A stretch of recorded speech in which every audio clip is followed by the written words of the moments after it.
What you can do is never worry about it, because then the hole just gets deeper and deeper and deeper. And that's why we're now looking at a deficit that is going to grow to 6% of GDP with this bill. That's terrible. Wilf, I've had a lot of opportunities to come and go, which gives me a perspective that may be a little bit different than people who just were in one or another world. People tend to get carried away by the trappings, the title, the office, the people surrounding you. It's important to always remember that you walk in and you walk out as the same person. Welcome to the Master Investor Podcast with me, Wilfred Frost, where we celebrate and learn from the success of some of the greatest investors, business leaders, and politicians in the world, giving you, our listeners, the edge. It is Tuesday, the 1st of July, afternoon time in London, morning here in New York, where I am today.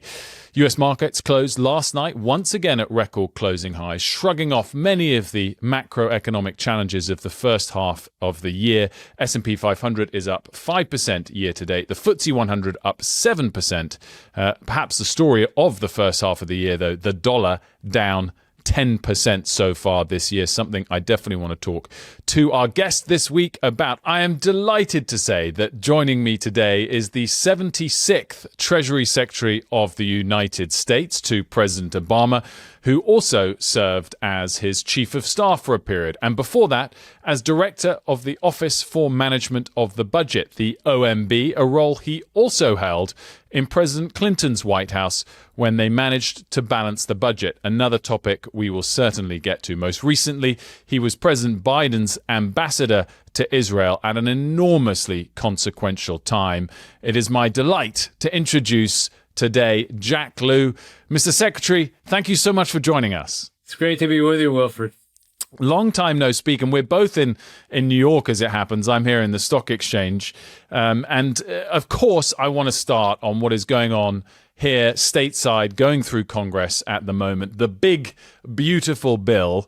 Your successor, Treasury Secretary Scott Bessent, saying early this morning he was confident it would all be done and dusted and passed by July the 4th. I mean, what is your snapshot take on if that is likely? And I guess more importantly, whether you think one way or another, a bill in a similar form to its current form will pass in the coming weeks or months.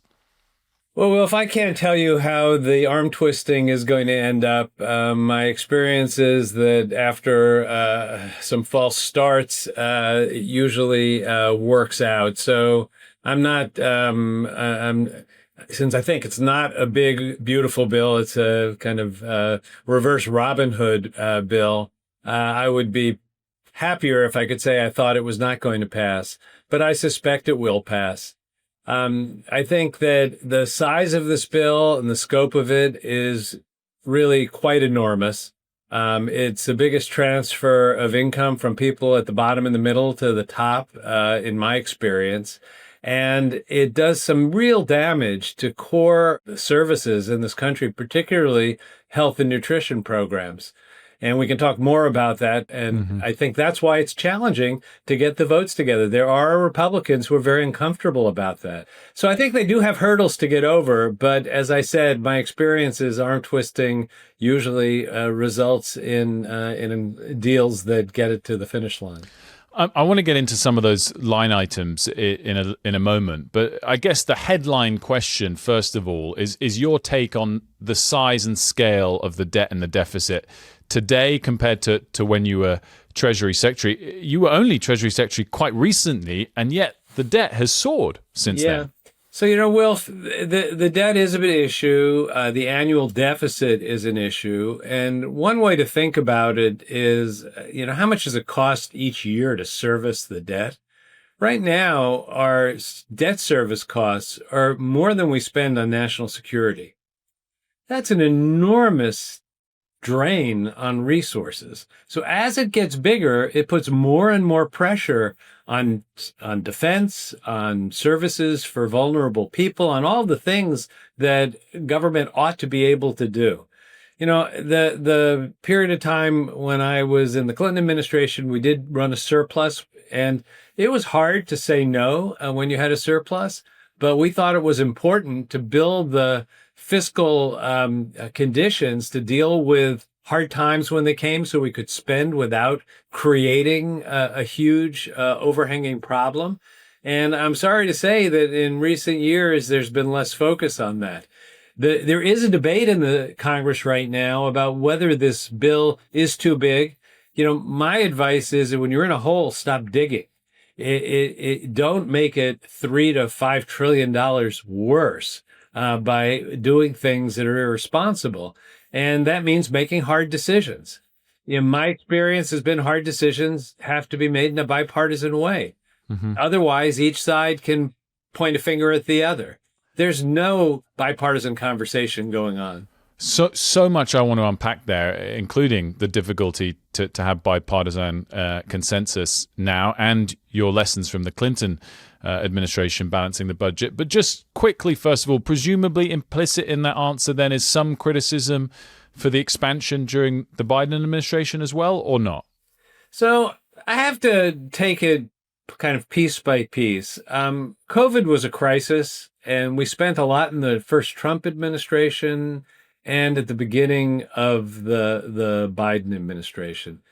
The political reality at the time when there was a bill that, in my own view, was too large, it gave cash to people who were already working at a time when there was a concern about inflation. The political reality was you couldn't get Democrats and Republicans to vote for something without that. If you asked me at the time, was the risk of the economy not recovering great enough to take that on, I would have said, you can't afford not to come out of COVID strong. So I didn't think it was a great decision, but I don't think there was an alternative other than doing nothing. And we've seen from experience that the U.S. recovered stronger and better than other countries from COVID. And the inflation is running its way through the system. Mm-hmm. So that I think is different. You look at the infrastructure bill, it was paid for. The infrastructure bill did not add to the deficit. Mm-hmm. So I think that is the right way to do it. I think in general, both Democrats and Republicans only tend to worry about the deficit when the other side is in charge. Mm-hmm. And that's why I say it takes a bipartisan atmosphere to deal with it. You have to do it together. That's what we did in 1997 when we balanced the budget. Well, let's touch on that. What are your key takeaways from that? And are any of those actions you took repeatable today, or are we just living in a different era? I don't know the answer to that, Wilf. If you had asked the question in 1994, could we work together in a bipartisan way? Everyone would have said it's impossible. You had Newt Gingrich as speaker. He was shutting down the government, threatening to default on our debt. And, you ended up with a congressional election that changed the balance of power in the Congress, essentially so that nobody could do anything on their own. With a need to work together to get anything done. You had a Gingrich and a Clinton who came together, through a lot of hard work of rebuilding trust after terrible fights in 1994 and 1995. I was in, the middle of those negotiations. Gingrich's conference room had a big dinosaur head in it. I felt like I was a prisoner in the dinosaur room for months. Was it a carnivore or a herbivore? I'd have to ask my grandson. He's more of an expert on dinosaurs than I am. My son could help in that discussion too. Anyway, sorry, continue. And we went from being at total odds with one another to saying, okay, in a world where in order to get something done, we have to figure out what does each side need? What can each side not tolerate? Is there a pathway in the middle? And we did a balanced agreement that, raised some taxes. It added some benefits for healthcare, with the child health program. And, my last 2.5 years as OMB director, we were running a surplus. Now, that didn't last for long because you had a big tax cut at the beginning of the Bush administration. And Democrats have gotten a little cynical. You did the hard work and you wouldn't spend the money when you had a surplus. As soon as the table is turned, we can't stop a tax cut. And I think a little bit what you saw in the changing dynamic amongst Democrats is, Republicans spend it on a tax cut. We need to spend it on the, more social policy oriented things. And people stopped worrying about the deficit and the debt. I think we all need to worry about it together. The simple rule that in good economic times, you ought to come as close to paying your bills in a current sense as possible, certainly not running a deficit more than 3% of GDP, is a right rule. Then in a bad time, you don't worry about nickels and dimes. You don't worry about a COVID response or a financial crisis response. What you can do is never worry about it, because then the hole just gets deeper and deeper and deeper. And that's why we're now looking at a deficit that is going to grow to 6% of GDP with this bill. That's terrible.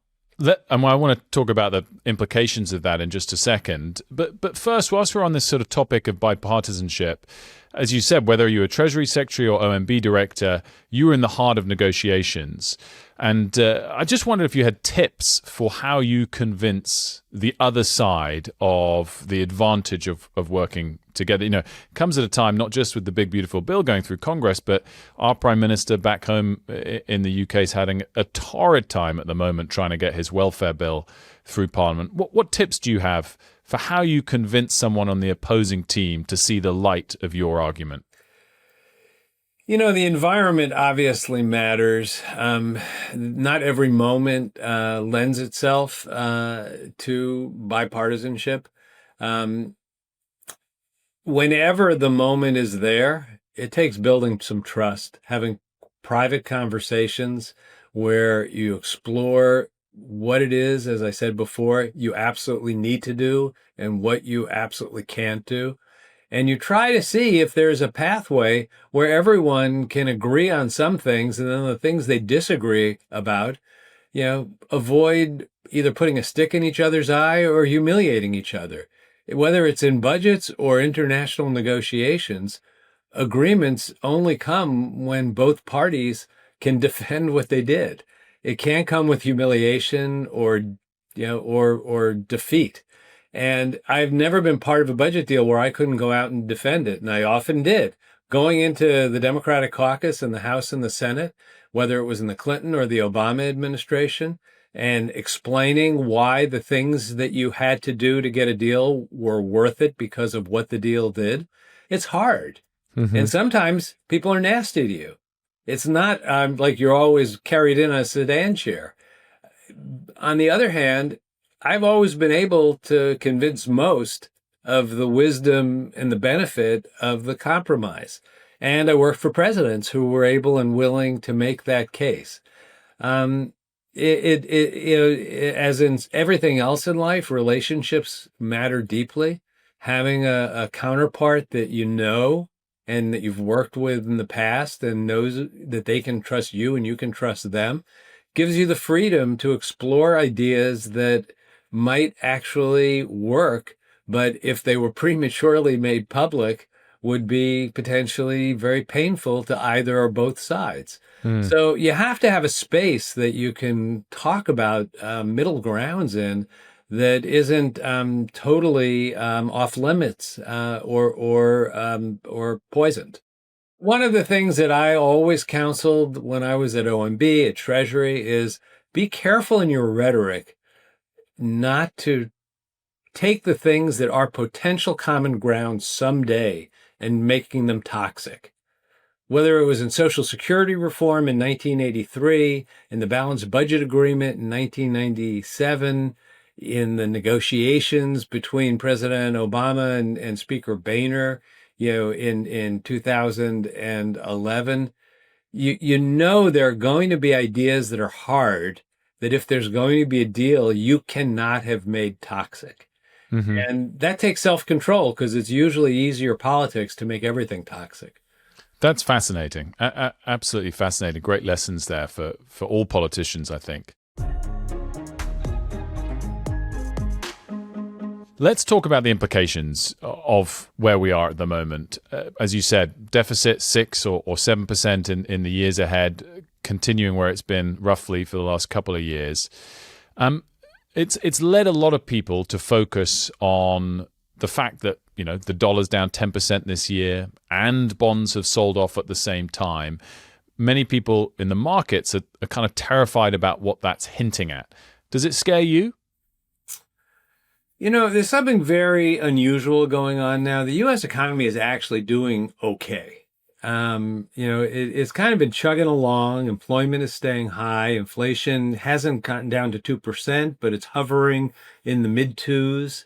And growth is a little slower, but it's certainly not in recession territory. I think it's one of the reasons that the Fed has been holding back on moving on interest rates, because we're still not at the 2% target, and the economy is not yet in a place where it's in distress.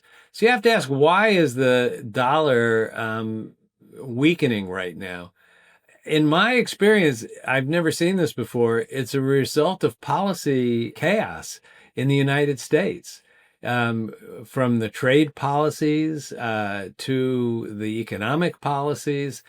Everything in the policy world has been unsettling, even the things that have ultimately settled down.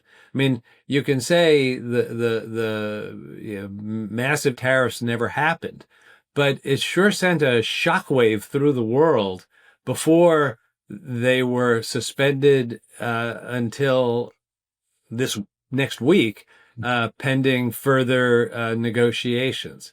Well, that has an effect around the world.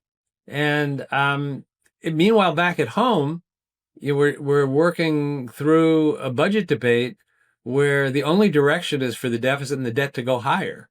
So at a time when the U.S. is unsettling confidence in the United States, it's building a greater need to borrow domestically and internationally just to support the running operations of the government. Now, I will take issue a little bit with the question that you framed. I haven't seen, massive selling off of dollars. I mean, I've been watching, not daily like I did when I was Treasury Secretary, but to my observation, there was only one 20-year auction where there was a question about whether or not there was enough depth and demand to support the market. And it was, that was something that got my attention. You never want to see a lack of demand in any Treasury bond auction. The depth and liquidity of the U.S. Treasury is at the core of what makes us the world reserve currency and the definition of safety and soundness. I think we have to be careful. Right now, I think we're in a place where there's no alternative to the dollar, which is why you're not seeing more departure from the dollar. The renminbi is not in a place where it's fully convertible and market controlled. There's not enough high-rated European debt to meaningfully replace the dollar. Japan mostly is a domestic lending and borrowing market. So I have always been of the view that the fact that it's not there now does not mean we should take for granted that the U.S. dominance will be perpetual. I do think that it's the case right now that there being no alternative is the reason you're not seeing more diversification. You're seeing a little bit of movement into gold and other metals, but as I look at the kind of Treasury activity, it's a pretty small decline so far. That's really interesting. So the key thing you watch on that is not so much the US dollar's level, it's the supply and demand dynamics for US bonds. Look, I think as so many other Treasury secretaries in modern times have said, a strong dollar is good for the United States. I believe that because a strong dollar reflects a strong economy, and the strength of the U.S. economy is what powers the engine of the U.S. global economic leadership, both in terms of our dollar and our markets and our example. to the extent that you have policies that are driving towards a weaker dollar, you have to ask what is the purpose. I understand that there is a lot of pain in the United States because exports have gone down over the years, manufacturing exports in particular, and that we have not done a great job as a matter of domestic policy dealing with the regional impact of both free trade, technology, and the economic flows of global markets. I don't think that it will make the United States better if we end up with a smaller U.S. and global economy because of our economic policies. The problem gets back to domestic policy and politics. We know how to educate people and build technology hubs and have a future that makes people not feel forgotten.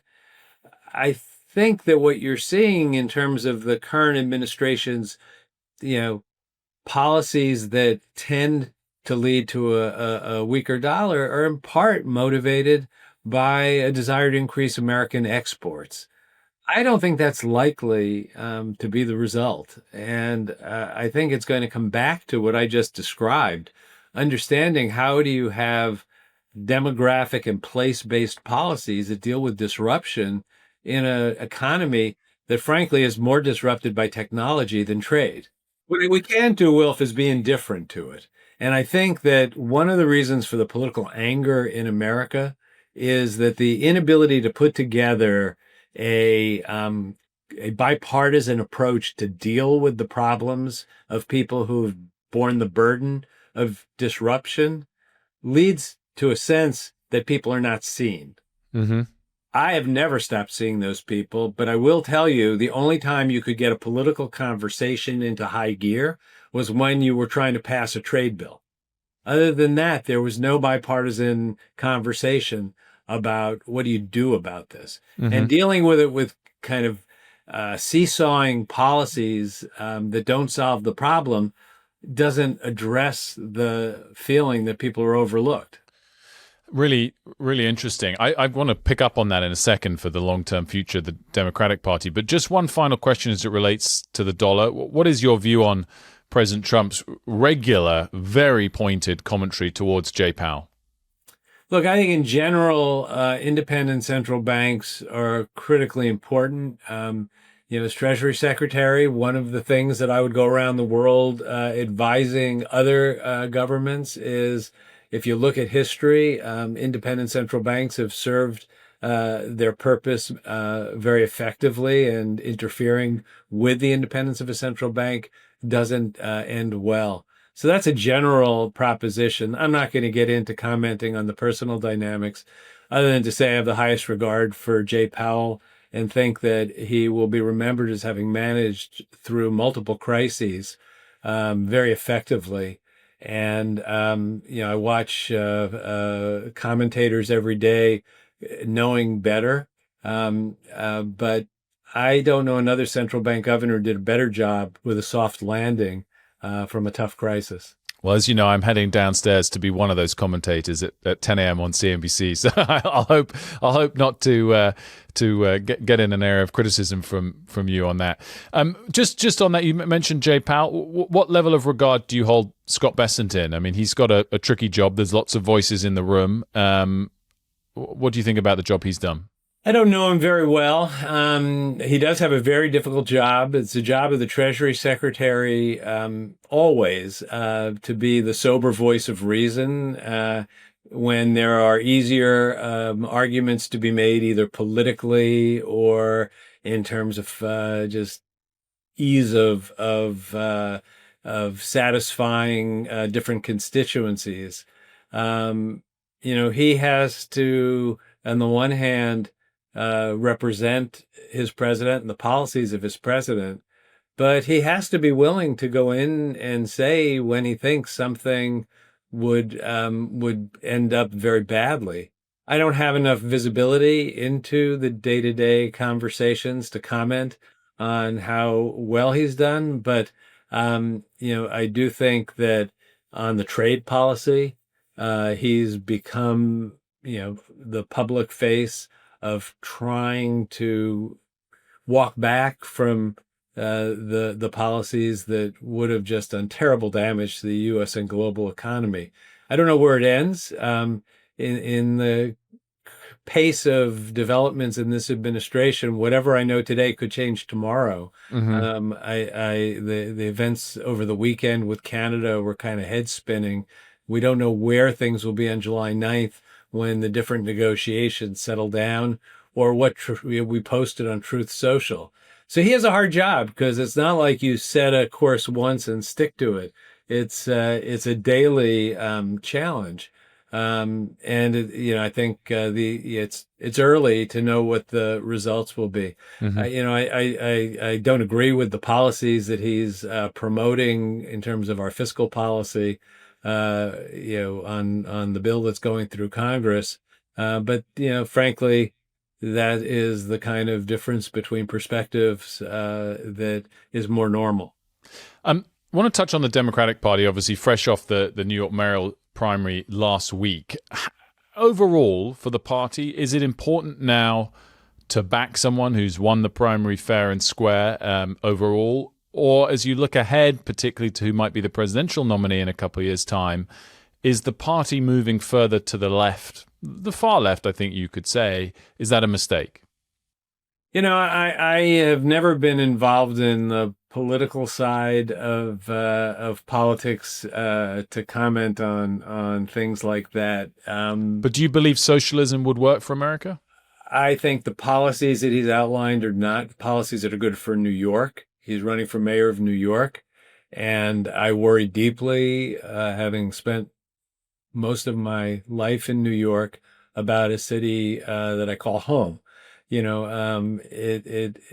see a similarity between the kind of policy solutions to the left and the right, and that satisfy populist sentiment, don't always go through the filter of, do they work? I don't think they work, and I think that's a problem. I'm not going to comment on what Democratic leaders should and shouldn't do in terms of who they endorse and support, and whether if he's elected, he can grow in the role. One of the things I'll say about New York is that New York is not an entirely independent governing entity. Many of the policies have to be approved by the state, either legislature or governor. So it's a process where you have more centrist political voices that will still be very much in a position to determine whether or not different tax and spending policies can take effect. I think the Democratic Party is well served by building the center out, and that means appealing to the center left and the center right. I think going to either extreme in either party tends to polarize the country.